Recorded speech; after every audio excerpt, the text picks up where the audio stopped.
Well, here we are with another episode of The Bullet List. And can you believe we actually got a second person to do our little intro? That one was my lovely kid, Carter, who was able to do that for us. So now, Bob, we've gotten your mom, my son.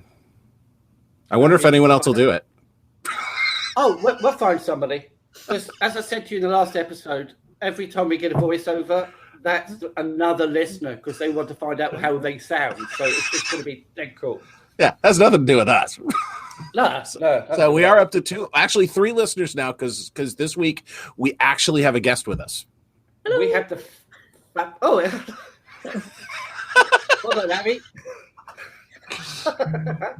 So yes, we have the fabulous Abbie Thoms of web designer extraordinaire, Polyspiral website design. We'll put your website link in. Say hello, Abbie. Hello, everyone. Whose link to will be in the show notes. Thank you. And is for hire, if I understand correctly. Yes, I am. I am for hire. So any associations that are listening that need a new website, here you go. Thank you very much. I should put us out far and wide just for that reason. Oh yeah. You're hoping for one of our three listeners. Yeah.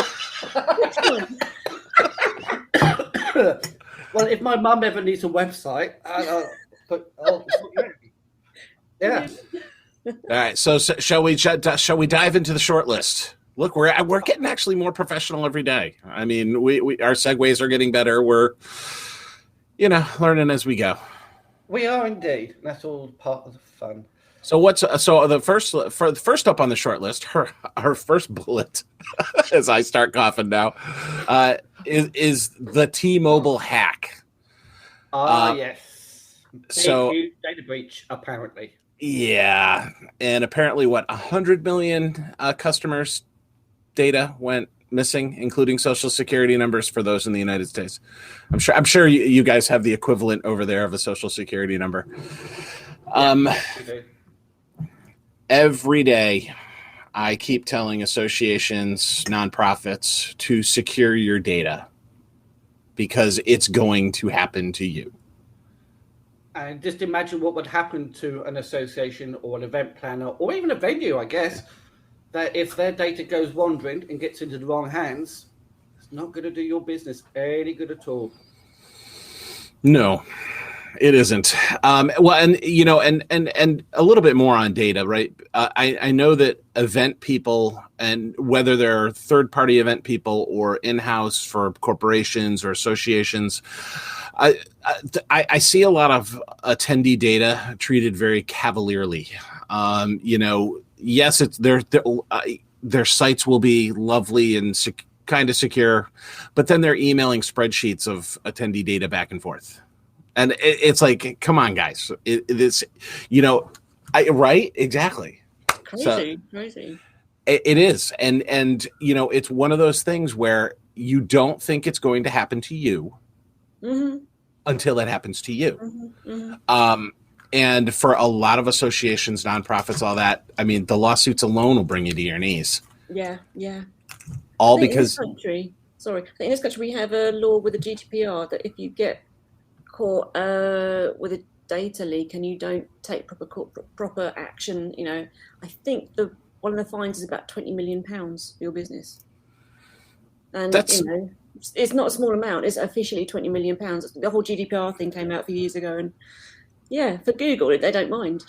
Perhaps I shouldn't mention some big organisations, but But that's the thing. I mean, of course, the other thing is a lot of data is stored on websites, and it accidentally gets indexed by Google. When I say accidentally, I mean the person who put it on the website never thought that could be possible. Mm-hmm. Somebody once asked me, and I won't say how I did it, but somebody once asked me, there was a big show, and they said, "Do you think we could get the attendee list?" And I said, "Give me 5 minutes."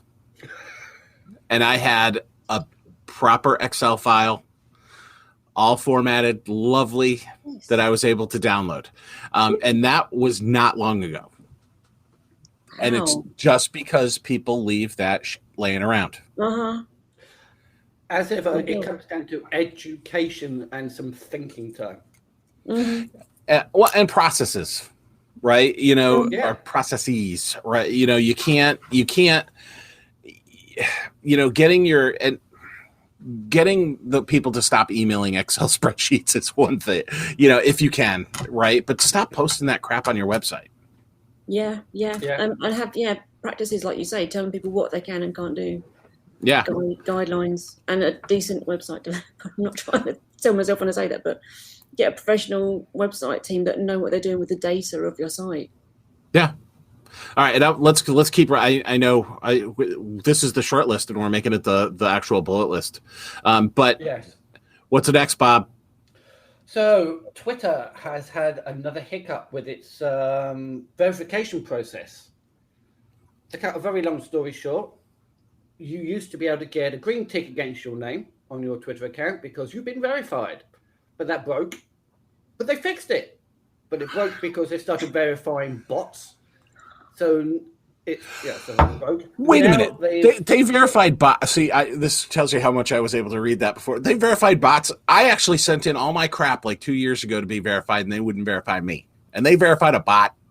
This is why it's broken again, and this is why you can now make a request, and you get added to a queue, but they're not doing any verification because the software they're using, whether it's AI based or whatever, it's not doing it properly. It's verifying wrong accounts, so it's all on hold again. However, the question is, and I've done a poll on this on LinkedIn, is it actually worthwhile being verified? Is there any benefit to it? No. I'm going to say something controversial for the meetings and events industry. It's like the designation of CMP, Certified Meeting Planner. I've been in the meetings and events industry for a lot of years, decades, and I don't know. It's never swayed my hiring decision. So I kind of think that the same thing holds true for Twitter, right? I mean, if I know that you can tell if an account is actually the real person or not. I mean, does it matter? I guess for a celebrity, maybe. Well, to give you some idea, as I said, I did a poll on LinkedIn. I'll just run through the questions and results. It's still got one day left on it. So the answers were, they're okay to be expected, and I've got 12% on that. One is okay, but no more. 26% of the vote said that. 21% said, I really don't like them. But 42% said they put me off the website. Now you're looking at me strange because I'm talking about the wrong thing. Yes. I'm talking about pop-ups. Okay, I think this might be... This is going to be an edit point. Oh my God. Can we mark this as an edit point? Because that is a screw-up that really doesn't need to be on the podcast. No. We're not editing that. Okay. Sorry. I was thinking, should I speak? Now I feel like a fool. You're like the idiot newscaster that you can put anything into the teleprompter and they'll say it.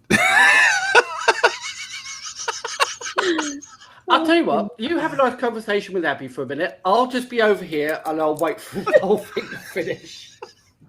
That was kind of funny. It's brilliant. I've got something to say about that. Hang on. Yeah. What were you on that subject? Oh.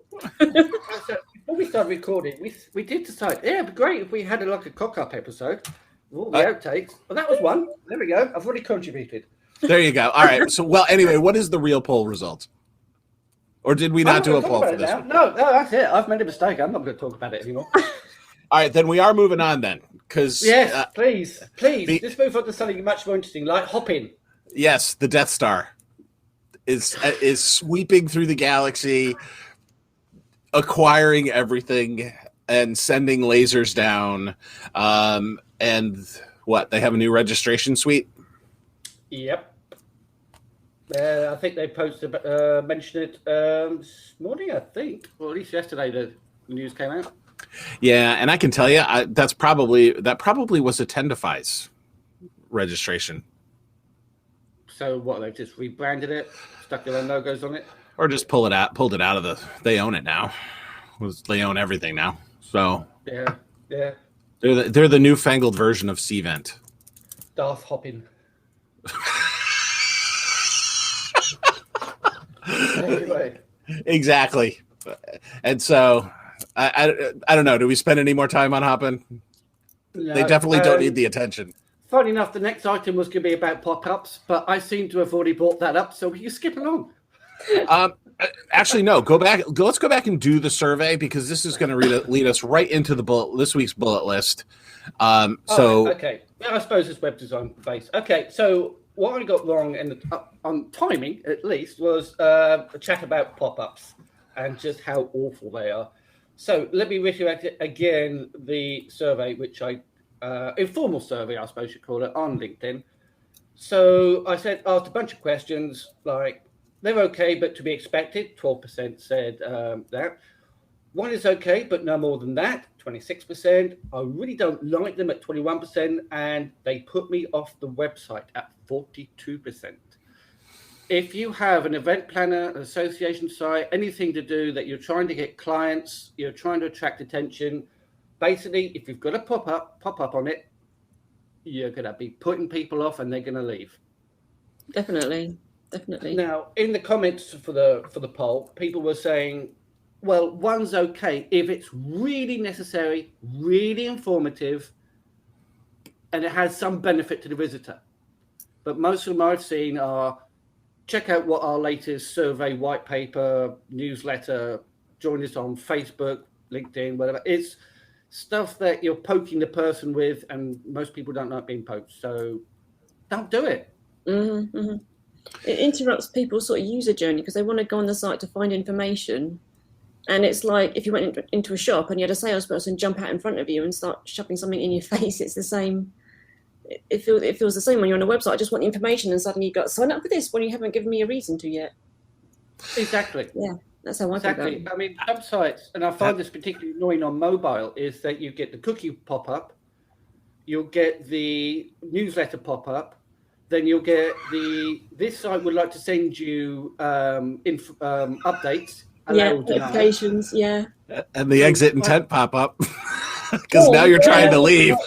And you get ones where you're on a mobile and you can't scroll down. I've got quite an old iPhone, but you can't scroll down to the accept. I can't even accept the cookies because I can't scroll down. It won't let me. If I had this is a web designer thinking, oh, this is a good idea, but has never tested it on the platforms that their users are most likely to use. So, test it. So Google, right? Cookies are going away. So how are pop-ups going to work? And now that we actually have a true web designer here, how are pop-ups going to work after that? Because they'll use cookies to say, okay, we gave him the pop-up he visited today. Then for the next week or so, you don't get the pop-up whenever you go back. How's that going to work after cookies go away? I don't know, because are cookies going away? This is news to me. But I'm never going to BS my way through something, but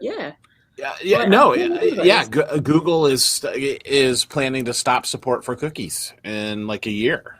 Oh,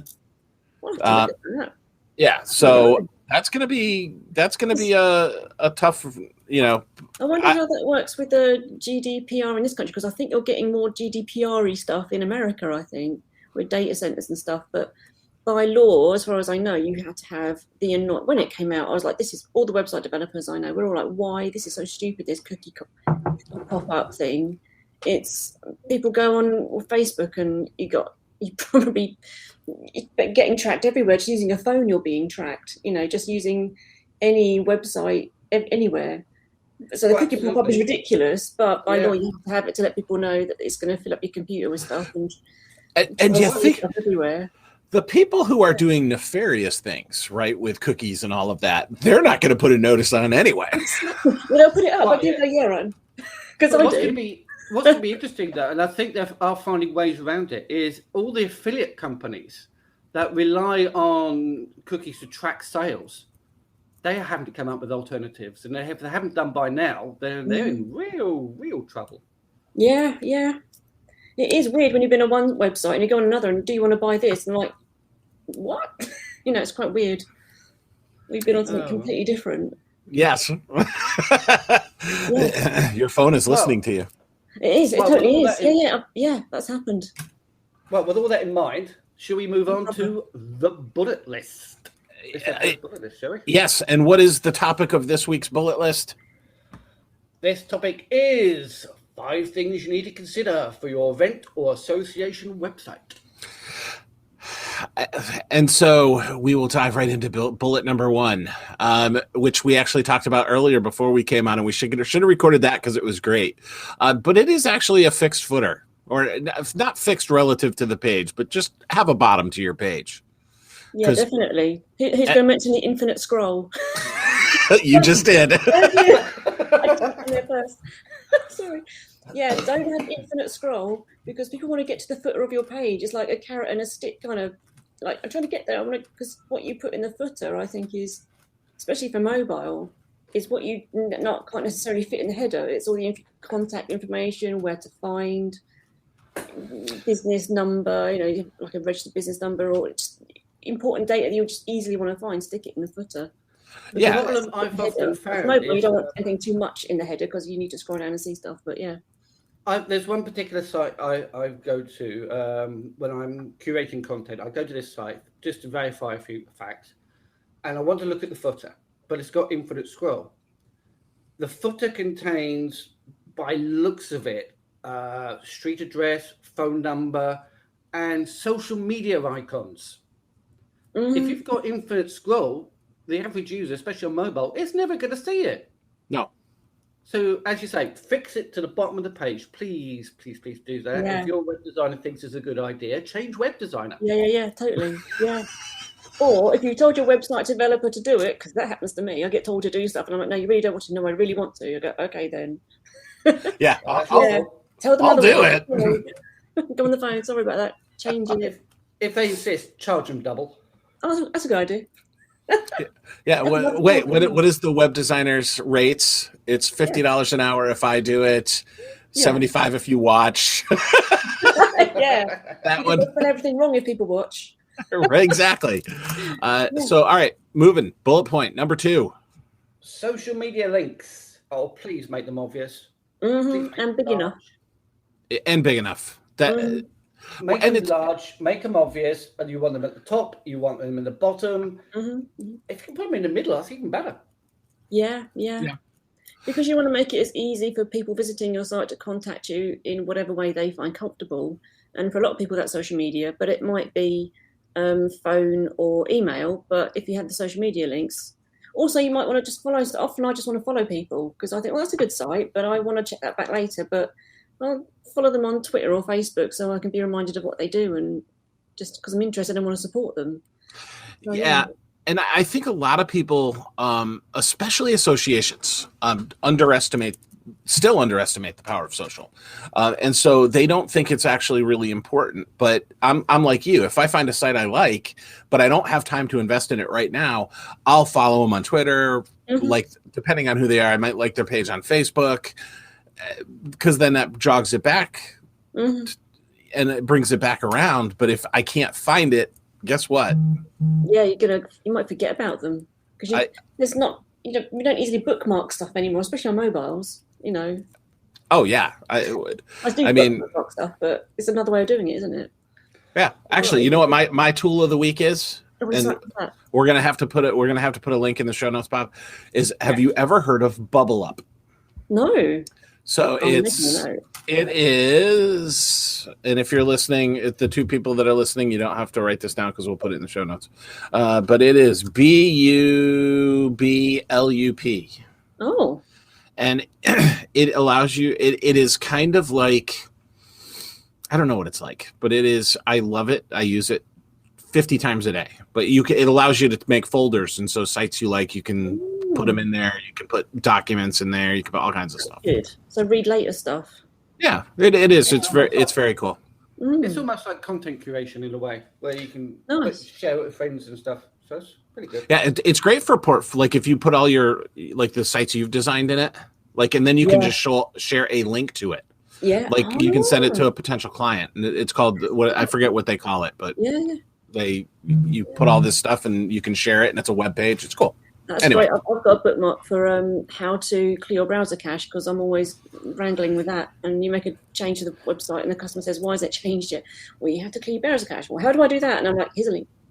Yeah, here's a link. Here's a link. I'm not telling you how to do it." And clearing your browser cache. You want to know what drives me nuts? And it's Bob's one of your favorite tools, Cloudflare.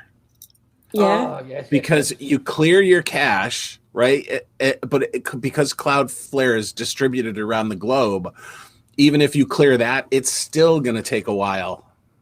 Yeah. I find the same when I'm programming, and if you're changing the PHP code, that's not a problem. But if you've made a CSS change, Cloudflare is caching it, and you go, "Why is this working?" And you already bash your brain trying to work out, "Oh yeah, I've changed something." Caches at Cloudflare, and then switch it off and put it in development mode. Yeah. And There's the hosting company I use can turn caching on and off. But there you go. Yeah. But that's it. You never remember to do it. Yeah, I mean, caching is a website developer's friend and enemy. It's your friend when the website's live because it makes the website run a little bit faster, depending on how you set it up. But when in development, it's like, I changed something. I know I have. Yeah, although if you just get really good hosting, caching isn't really necessary. Not really. Build a website well. Just build it well. That's a mile away from where we're talking about social media links. See that rabbit hole we just went down? All right, next bullet. Exactly. So let's do number 3, which is a website should have an about page and a contact page, minimum. Yeah. Sounds basic. It sounds like, well, of course our site's got that. How many sites have you come across where somebody's forgotten to put the about page on? And the about page is by far and away, to anybody listening out there, it is by far and away your second most popular page on your website next to your homepage. So if you are not putting stuff on that homepage, that our about page that is good, you are missing a huge opportunity. And the contact page as well, like ties in with the social media links, so people can easily email and call you and find you. You can put it all on that contact page, and you can sometimes nest the contact page within the about page.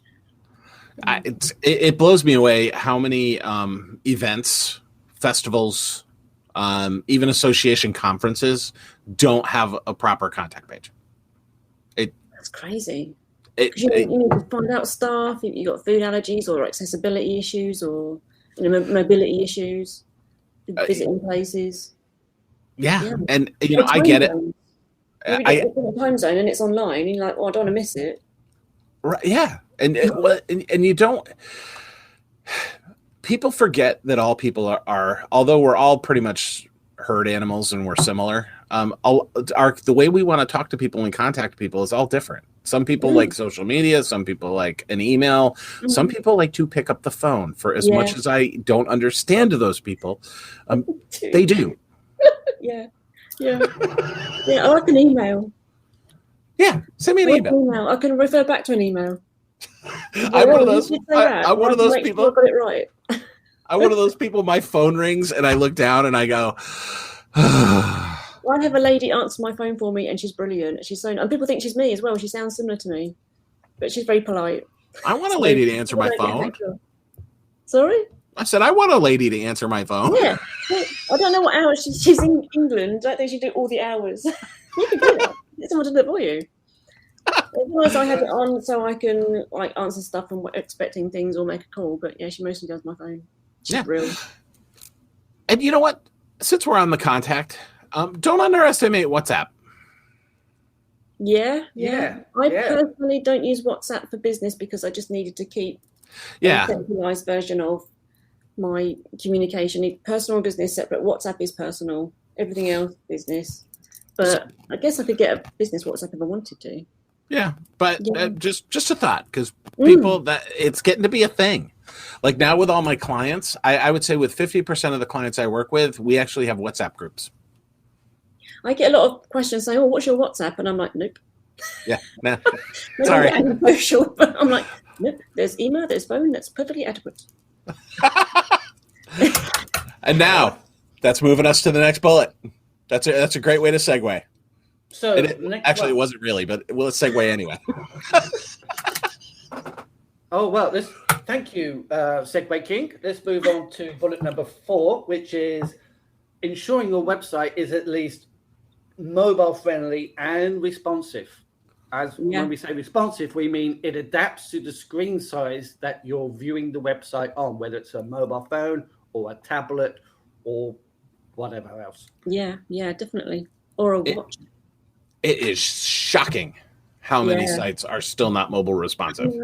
I've been building mobile sites since 2012, and I thought I was behind. Right. I know that I've got a friend she's a couple of years older than me, but she's on top of everything. She was doing apps. She was making sites mobile. And I'm thinking, I really got to learn how to make. And so I felt like I was behind. But there are still sites that aren't mobile. And most people are using sites. Most people, it depends on industry. Like people are sat in an office, and they may not be using your site on a mobile as much, but most people are using sites on a smartphone or at least a tablet. Yeah, I mean, I'm sure that these statistics are global, but here in the States, mobile has actually overtaken desktop for web views, and it's been the case everywhere for years and years, I think. Yeah, and just the Google hit you take. Just so everyone knows, if your website is not mobile responsive, Google is giving you a penalty. Yeah. So you are not going to come up number 1 in search. Yeah. And also to help your websites on mobile is make sure the website downloads very, very fast. So huge images may slow down your site. You can use caching and stuff. But and videos, if it's on YouTube, then it's not so bad. But stuff that keeps your website running fast, make your home pages really, really quick, because that Google will also penalise you if your website's a little bit slow. Yes. That will affect people. That's what it's for. Google make it on much as the big brother Google, but you know what? They are trying to serve their customers. That's people searching. So making your site mobile and faster download is serving people that are out and about, maybe at your event on the day, going around with a mobile. They don't want, a slow website to try and access. Yeah, and it's one of those things I never really understood, I guess, why you wouldn't. Because there are some pretty nice websites, especially association sites that I've run across that are not mobile responsive, and they're still updating them, and they're lovely. They're beautiful. So, I mean, they're well maintained. It's, you just got to make you got to do it. Yeah. Is it legacy code? Because even, the most used platform is WordPress, and I build in WordPress and Drupal, and all of their themes, I haven't come across a theme in gazillions of years that isn't mobile friendly now. It's not that hard to make a website mobile these days, I don't think. Well, you make a good point. That is it legacy, right? Did they have a custom theme designed? Yeah, or is it like a custom CMS that they've used and they just don't want to change it because it's hugely expensive and the trauma of changing over is just too much for them, and they're just stuck to it. Yeah. I don't blame them, but that's not helping people that they're meant to be helping. Yeah, one client that we work with, an association, I know their website has about 3,000 pages, which, okay, I get it. That's an undertaking. Yeah. But unless you start now, if you built it correctly with style sheets and templates and things, once you've updated, then you probably have to go through each page and make sure there's not a massive image. Well, you said the magic word there. If you built it correctly. Yeah. Is it? You're right. I just want to go back to loading times, because it's an important point, which I think you got to, Abbie, which is if you are in an event and you're not going to be pulling out your laptop, you're using your mobile phone to pull up the site, but you're using the Wi-Fi that's provided at the venue. If the venue's Wi-Fi is slow, or there are a lot of users, and if you're at an event with 5,000 people and a high percentage of them are using their Wi-Fi on their phone, then loading times is going to be so important. Yeah, even more important. Yeah, totally. Yeah, especially if you've got a map on there and you're just looking you might have a map of the venue, like all the stands. If it's like a trade fair type thing, and you're on the site going, it's taking ages just to, Yeah, it's important. I think some people say, it's not important anymore. I'm like, it's good. It's still important for a little while, until broadband is, I don't know, 20G instead of 5G. Everything's really fast everywhere, like in the future. But maybe that won't be as long, until the telecom companies stop being stingy. Anyway. All right. How come I'm the segue guy today? Because you're good at it, Segue King. And I'm so smooth. I work it right in. Okay, this is a segue. Genius. All right, what's up next? So we got bullet number 5, and this is, I think, of equal importance to loading and making sure your site's responsive, maybe even more. And that is making sure that your page is easy to read, decent text size, good contrast of colors, and it's easy on the eye, so you're not doing eye strain. Yeah. And when we talk about text size, I mean relevant text sizes, as in if you're looking on a big monitor on your desktop, text can actually be bigger or medium size, but if you're looking on a mobile, to avoid eye strain, you need bigger text. And Google will check that and may even penalize you for not having readable text. Yeah, I've had alerts to say the text is too small. You update it and it's happier then. Yeah, I'm getting to that age where I have to either hold the phone really far away or make the text really big and zoom in, and then scrolling. And contrast. My dad's quite badly colorblind, so I often think about, don't put red on green, that sort of thing, or purple on yellow, because you just won't be able to read it. And I guess, if you think your font size is big enough, bump it up one. That's a good point. That's a really good bit of advice. Yeah. It's because you're absolutely right. Well, and then people forget, especially in WordPress, right? If you're in WordPress and you're using, a theme builder, let's just say like Elementor, or even Divi for that matter, you can have different text sizes for mobile and for desktop. You can do that with CSS. It's just a media query. Yeah. It's relatively simple to do, even within a theme. If you don't want programming to do any, code changing. Yeah. Yeah. And that does, and I know the next bullet point is actually a bullet point, but we can roll it right into this one, and because they are related, which is just accessibility for people with disabilities. This actually wasn't something that I had given, which is horrible on me, but it wasn't something that I guess was top of mind until I started working with a governmental agency here in the States. And that is like one of their most important things. And now it's like every site, every event or conference website we work on, it is one of the first things we check to make sure that anyone who, has vision issues, that they can actually view the site and view it well. Yeah. It just needs to be properly coded and put alt tags on images, but there's a whole lot of other stuff. But keeping it simple is one way to keep it more accessible, just not having too much stuff that's unnecessary on a site. Yeah, and I get it, because I do it all the time, right? When you have to throw an image up because, oh my heavens, whatever, you've got, okay, I get it. You threw it up there, the image is named 1 and there's no alt tags or anything. Yeah. But you have to make it a point to go back and fix it. Yeah, and that's good for Google as well. That is actually good for SEO. It's good SEO practice. Yeah. But you just need to describe the image, and I always recommend, say, 2 or 3 words. Don't write, a sonnet. Just write 2 or 3 words, describe it, and then maybe add your business name at the end or something. But just keep it explanatory, so someone with a screen reader isn't like, what is this? Yeah, and remember, if you create a graphic, and you put words on that graphic, that screen readers can't read those, so the alt tags are really important. But when you're doing that, also make the words on the graphic big enough for people to read. And in, like I said, with colorblind people, give the contrast. And don't use complementary colors like yellow on purple, or what's the other one? Green on red.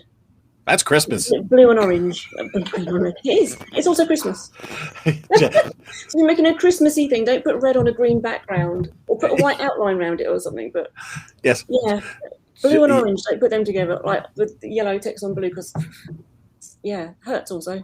It does. And I've got that one client that just loves those.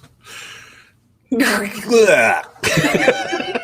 everything bright red and bigger. I used to have one of those. Yeah. Wow. Actually, you know what? There's someone I actually have to. They're actually doing their site now, and it's predominantly red. Maybe they should. I think as long as it's slightly muted red. They're also going to geeky. FF0000 is too bright unless you're using it in tiny amount. But CC0000 is all right. I think that's like a slightly darker red. It doesn't burn your retinas out. No, they're going with the definite surface of the sun, burn your retinas out. Get radiation burns from your website. Exactly. All right. Also, actually, on the subject of accessibility, I just remembered if you have any animated GIFs, I don't know what the rate is, but if they're flashing to get people's attention, that's a potential epilepsy trigger. Do you remember those in the 90s? Yes, even in the noughties where I used to work, someone wanted to put this banner on the site where I was working. I was like, that's an epilepsy trigger. You should not have that. And no, they're fine about it. I'm like, yeah, but other people might not be. And they didn't. Where I used to work, they didn't seem to care. But yeah, don't. Yeah. Yeah. Wow. I there's one site that just pops to mind, and I remember it had like candy cane colors, and it would flash. Oh God, that's like something like The Simpsons. When it's Japan. It was horrible. But all right. Anyway, segue, because I'm so good at that. Do you see how smooth I was with that? Great. Oh, segue king, back at it. Well, we've actually reached the end of our bullet list. Yeah. So just to briefly summarize then, a fixed footer, no infinite scrolling. Please shoot your web designer if they say it's a good idea. Social media links, top, bottom, and at the bottom in your fixed footer that doesn't have infinite scrolling. And if you can put it in the middle, that's good. Put it in the sidebar or something. Make sure you've got an informative and useful about page, an extremely useful contact page. Please don't just list phone numbers and an email address. Actually put a form in so people can easily ask questions. And it's also much easier to collect those emails because they're coming straight to inbox. It's brilliant. Mobile and responsive design. People are predominantly using mobiles and tablets these days, not just a desktop. Text sizes, background colors, not red, just not no black. Candy canes. No candy canes. No candy canes. And also font sizes, all important. Accessibility, no GIFs that induce epileptic fits. Make sure it's suitable for screen readers. And Keith, you're going mad. Is there something you wish to add to that? Yes, I will actually give you a link to put into the show notes, which is a cool little site where you can put your URL and it will scan it for you and tell you if you have accessibility issues. Cool. I'd be interested in that. Yes, excellent. It is. Excellent. Thank you. Okay, so yeah, that's it. That's the bullet list done for today, for this episode. Anything else anybody wishes to add? Nah, that's... we still haven't come up with a good parting, a way to leave. So at parties, I'm that guy that goes. I don't say goodbye to anybody. I just literally go out the back door. Oh, I spent ages going, bye, bye, bye. And it gets annoying, and then I go. Well, there's only 3 listeners. That's my mum. That's Carter. They'll be all my family, all 3 of them. Oh, wow. There's a boost. Couple of friends. Okay, so let me just do the important mentions then, since I've written it down and said that they ought to do them.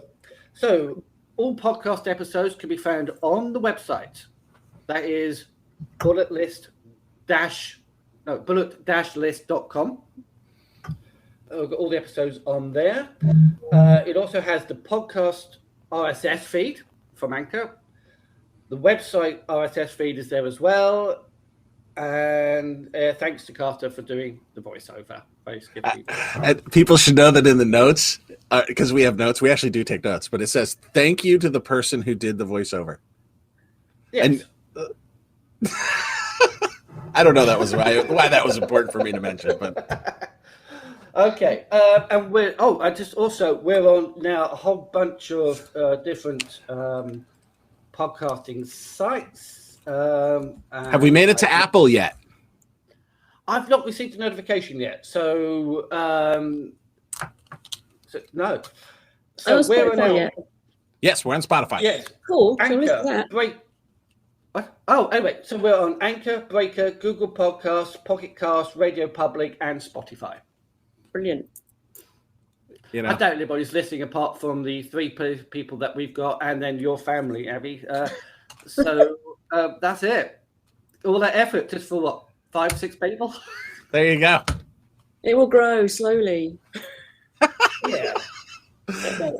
See, but then there's pressure, right? If it grows, then there's pressure. Yeah, well, just think about them not being there. I had to do the eulogy for my uncle's funeral, and it was being broadcast to people because he travelled all over the world. And I just had to think, when I did it, I thought, it's just the people in this room. Don't think about anyone else. And I managed to get through it all right. That's how I would treat this, is not think about the millions of people potentially listening. Especially if we say something stupid. Yeah. But that much to make them laugh. It's all right. I hope I was all right. I was too interrupting too much. But does that mean when we finish, we can actually say goodbye to individual people as opposed to listeners everywhere? Yeah. Bye. There you go. Wait, are we out? Are we done? I think we're done for this episode.